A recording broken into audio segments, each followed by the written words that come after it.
यानी पॉसिबिलिटी तो बताई जाएगी अभी भी, लेकिन एक ऐसे काम के बारे में जो क्या हो चुका है, खत्म हो चुका है। यानी कि देखा जाए तो ये एक पास्ट पॉसिबिलिटी हो गई। क्या हो गई बच्चों?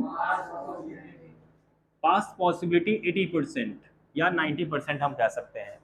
तो जब भी कोई पास्ट में कोई एक्शन हुआ था, ध्यान दीजिए, अभी लिखिए मत, don't write, come on, don't write, if you are writing you can not understand what I am teaching. इसीलिए now you need to look at it and just listen to me what I am saying.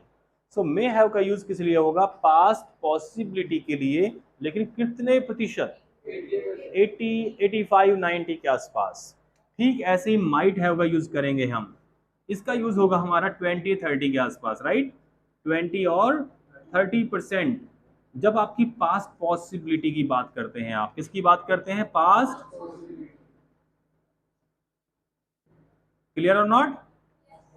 अब example लेते हैं हम। कैसे example समझेंगे, एक बार में समझ में आ जाएगा कि इसे कैसे यूज करते हैं। अभी यू माइट बी थिंकिंग ये क्या है, अजीब सा, समझ में नहीं आ रहा। सो मे हैव को हम हिंदी से अंग्रेजी नहीं बनाएंगे, ना ही इसकी हिंदी से अंग्रेजी बनाएंगे, बस हम फोकस करेंगे अच्छे से।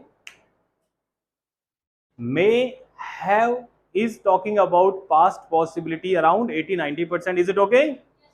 So suppose right now I'm teaching you here, and somehow by mistake I forget my phone here and I go out of the class, and after 10 minutes 20 minutes I come back in the class and I see my phone is missing. मेरा phone है ही नहीं। So मुझे शक होगा किसी पे हल्का फुल्का, भारती बैठी है फोन के पास। So I would think कि इस बच्चे ने चुराया है, भारती ने चुराया है क्या? मेरा फोन। तो मैं इनके पास गया और पूछा, भारती क्या तुमने मेरा फोन चुराया? Did you steel my phone? अब भारती ने साफ मना कर दिया। She gave me a flat refusal और कहा नहीं, नॉट एट ऑल सर, मैंने आपका फोन नहीं चुराया, आई did not steal your phone. लेकिन ऐसा अंदाजा है मेरा कि पिंकी मैम ने आपका फोन चुराया होगा। शी इज नॉट सेइंग कि पिंकी मैम ने ही चुराया है, लेकिन ये ऐसा कह रही हैं कि हो सकता है पिंकी मैम ने ही चोरी की हो। तो ये सेंटेंस जब बनाएंगी तो ये बोलेंगी, सर पिंकी मैम, क्या बोला इन्होंने? पिंकी मैम मे हैव, क्या बोला इन्होंने? स्टोलन, क्या बोला इन्होंने? Pinky ma'am may have stolen your phone. Is it clear और नॉट? इसका मतलब यह है कि इन्हें ऐसी उम्मीद है, किसको? भारती को। भारती को ऐसा लग रहा है कि ये काम शायद किसने करा है? पिंकी मैम ने। नॉट श्योर नहीं 100%, लेकिन उम्मीद है 80-90% तक। फिर मैं पिंकी मैम के पास गया और मैंने पूछा, Pinky ma'am did you steal my phone? Ma'am ने भी साफ मना कर दिया, नहीं sir, I did not steal your phone. लेकिन शायद भारती ने चुराया होगा, भारती ने आपका फोन चुराया होगा। अब इन्होंने इनके ऊपर अंदाजा लगा दिया। तो अगर ये 80% कह रही हैं तो ये भी सेम सेंटेंस बोलेंगी, Bharti may have stolen your phone. या इन्हें लग रहा है कि भारती ऐसी लड़की है नहीं, कम ही चांसेस है कि भारती आपका फोन चोरी करे, क्योंकि उसके पास पहले चोरी का ही फोन है। नहीं, it's for fun sake, right? So Bharti ऐसे काम नहीं करती सर, उम्मीद कम है, भारती ने तो शायद ही चोरी करी होगी। तो सेंटेंस कैसे होगा? Bharti might have stolen your phone. Is it clear or not? बस दोनों सेंटेंसेस की हिंदी एक हो सकती है, बस ये फर्क है कि माइट में थोड़ी उम्मीद कम है, यानी चोरी करने के चांस थोड़े से कम हैं, यहाँ पे चांसेस थोड़े से ज्यादा है। इज इट क्लियर और नॉट?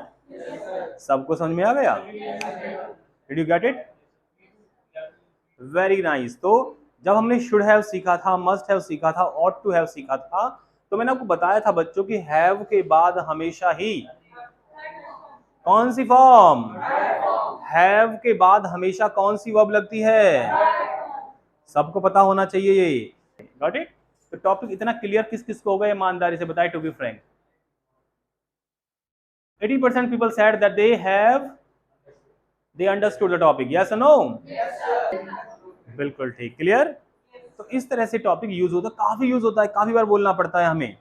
जैसे आप घर जाते हो और कई बार ऐसे कुछ घटना घटित हो जाती है, आप घर गए और आपने क्या देखा, आपने देखा घर के सामने कूड़ा पड़ा हुआ है, तो आपने घर में, अरे ये किसने डाल दिया भाई, हु डिड दैट? तो मम्मा से पूछा, मम्मा ये घर के सामने कूड़ा किसने डाला? मम्मा ने कहा मैंने तो डाला नहीं, ये पड़ोसी जो गुप्ता जी लड़ाई हुई थी कल हमारी, गुप्ता जी ने डाला होगा शायद। Gupta ji may have thrown the garbage in front of our house. Clear or not? So guys, मैंने कहा अगर आप 80% श्योर है तो आप लगाते हैं क्या, may have। अगर आपको लग रहा है कि ये काम 80% उसी ने किया होगा तो may have, अगर कम है तो उम्मीद might है, लेकिन आप कहते हैं सर उसी ने पक्का ये किया होगा तो हमारे पास एक हेल्पिंग वर्ब मस्ट है, मॉडल वर्ब बोलते हैं, साथ में हम यूज करेंगे क्या, हैव, और ये बन गया हमारा मस्ट हैव। एक्शन की थर्ड फॉर्म यहाँ भी यूज होगी, तो ये पक्का बताने के लिए है। मैंने कहा आप, sorry, you came to American yesterday and you told me कि सर क्या आपने मैच देखा? मैंने कहा मैंने नहीं देखा। आपने कहा सर आज के मैच में एक खिलाड़ी ने सेंचुरी बनाई। सेंचुरी में कह रहे रोहित शर्मा ने बनाई होगी, वही बनाता है, राइट। सो काम हो चुका है। पॉसिबिलिटीज की बात कर रहा हूँ, 80% की 20% की 100%? अभी भी ये है पॉसिबिलिटी ही, अभी श्योरिटी अभी भी नहीं है, लेकिन 100% हमें लग रहा है अपनी तरफ से कि पक्का उसी ने किया होगा। तो आपने क्या कहा, रोहित शर्मा, क्या बोले आप, Rohit Sharma must have hit, बोलिए हिट द सेंचुरी। क्लियर और नॉट? तो इस तरह से आपने सेंटेंसेस बनाने सीखे कि कैसे हम पॉसिबिलिटीज की बात कर सकते हैं।